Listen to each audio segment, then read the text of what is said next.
Welcome back to #1 Countdown Viewer's Choice. Look who's to my right. It is the cast of Twilight. Dude, that's a poem.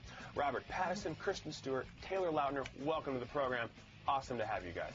You guys have been doing press galore, hadn't you? Good, good, good. Alrighty, we're going to talk about, well, I want to talk about Twilight, the movie, which I got to see. Yes, I'm lucky.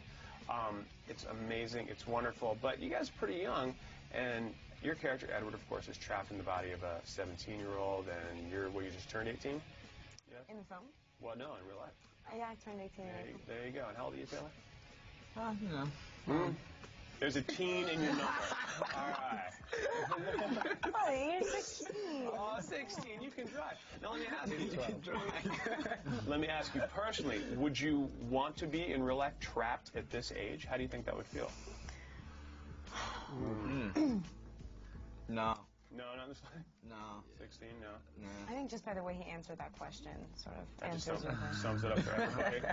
Let me tell you, when you get older, you really want to be trapped in the age of 16. It works really, really well. Now, I want to talk about Stephanie Meyer. Have you gotten a chance to meet the writer of the book? Mm-hmm. Now, did she take you aside and talk to you about the characters, kind of like the writer or the director would do? No, she didn't really take us aside. She came and had dinner about 3 times, okay, and just hung out on set. And she was just really complimentary. I mean, she didn't try and say anything at all. That's cool. She was really involved in the pre-production and like the script development and stuff like that. Oh, that's great. She made sure that the right people got it, you know, like the right studio. Not us, not us. I mean the people like the director, Kathleen and stuff. I think she had something to do with it. We're going to go to a clip right now, one of my favorite moments from the book and the film, and this is, of course, where your character, Jacob, you guys are hanging out and telling a story about something. What did your friends mean about, you know, the Cullens don't come here? I'm not really supposed to say anything about it. Hey, I can keep a secret. Really, it's just like an old scary story. Well, I want to know. Okay, did you know Quileutes are supposedly descended from wolves? What? Well, that's a legend of our tribe. So what's the story about the Cullens? Well, they're supposedly descended from this, like, enemy clan. My great-grandfather found them hunting on our land, so we made a treaty with them.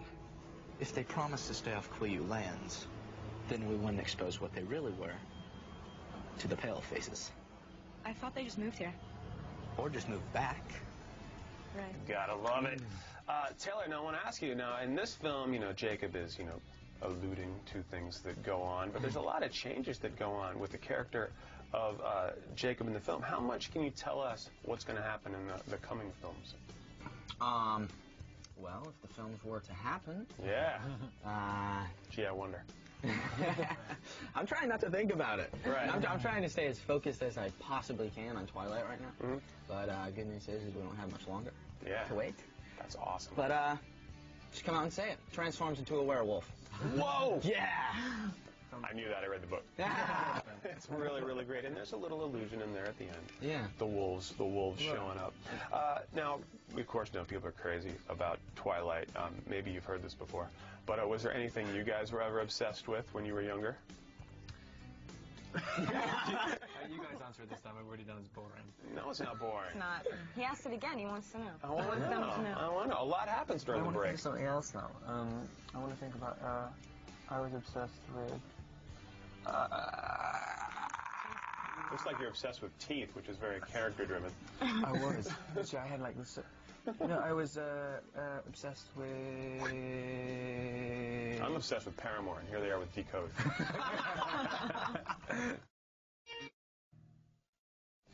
It's Paramore and Decode, and you can see them right here on the Twilight soundtrack, or hear them rather, because you can't see music unless you're synesthetic. All right, I'm going to be right back with the cast of Twilight after these messages.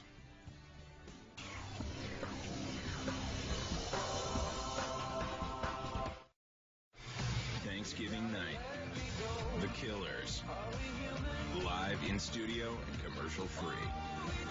Enough said.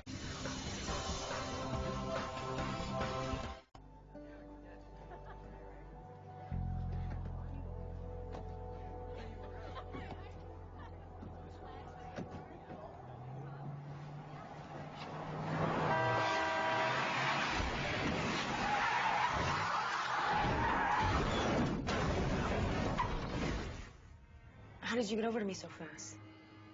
I was standing right next to you, Bella. No. You were next to your car. Across the lot. You hit your head. I think you're confused.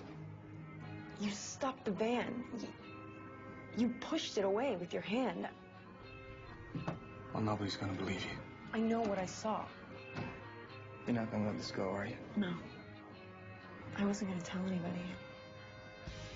I just need to know the truth. The damage, apart from a little dent on the... Robert's discussing the physics about this. My arm should have gone completely through. That would have happened in real life with the real vampire. Man, this movie's good. You guys are having a lot of fun in it. I want to talk about how music plays a big role, one, in the film and for you guys. I know that in the back of all the books, Stephanie Meyer talks about bands that she listened to. I know she's a big fan of Muse. She's also a big fan of one of our favorite bands on the channel, Motion City Soundtrack. So did she tell you, like, why don't you listen to this? Did she suggest bands to you? You say no, it's okay. Yeah, no, not really. Nothing to it. Fair enough. So what do you guys like to listen to? I listen to the weirdest things. It's You just like, I love don't, his dude. mixed CDs. They're We good. looked at like one of your playlist on iTunes, and Yeah. the stuff you like is what we play here on the channel. really? Yeah, we have like Used, Lil Wayne, Kevin Rudolph, Secondhand Serenade. Yeah. That we're playing on this countdown. Hi. You know. So we Okay, I know. guess I don't. Taylor, we know you. You're fine. Oh, sweet. Now you two weirdos. What do you guys think? He's got the popular taste in music. I sort of have the really boring, indistinct. No, that's the more interesting. It's like, yeah. Mine's boring because it's, you know. Throw a band out. I'll tell you if it's boring or not. I feel like he's laughing at me already. Oh, he's laughing I feel with you. And I feel like a bit of a traitor, saying anything besides, like, I mean, first, if you're gonna say one, probably be the Beatles. Oh, they suck. What? Yeah. They're the greatest band ever. You can't throw a dart and hit a bad Beatles. What's your favorite Beatles record? Abbey Road. Abbey Road, really? Yeah. Good for you. That's a good one. Revolver for me. What about you? Like Van Morrison? Because I was listening to your tune. Yeah, I do. Yeah. I just rip him off. That's okay. Sounds great. Oh, thanks. I listen to a lot. It's awesome. And a guy called Terry Reid as well. I listen to him a lot. One more time? Terry Reid, excuse me. Oh, I know Terry Reid. He's like he's one of those sort of forgotten 70s singers. He was going to be the singer of Led Zeppelin, and then he turned it down, and then... I do know Terry Reid. Yeah, Yes, yeah. I do know that story. And now he's just having this resurgence. It's really weird. As soon as I started listening to him, he's having this resurgence. Like the White Stripes covered one of his songs recently. It's like, what? Yeah, It's like the soundtrack for Devil's Rejects. Yeah. Oh, okay. Seed of Memory. It's like such a great. Good stuff. It's really great. And you guys are good stuff. And I'm so thrilled that you came by and hung out with us and goofed around and talked music and things. You guys rule. The movie is awesome. What, you want to hang out more? Of course. Well, awesome. Good. You guys are gonna watch Slipknot, and I'm gonna hang out with them, and you're gonna wish you were me.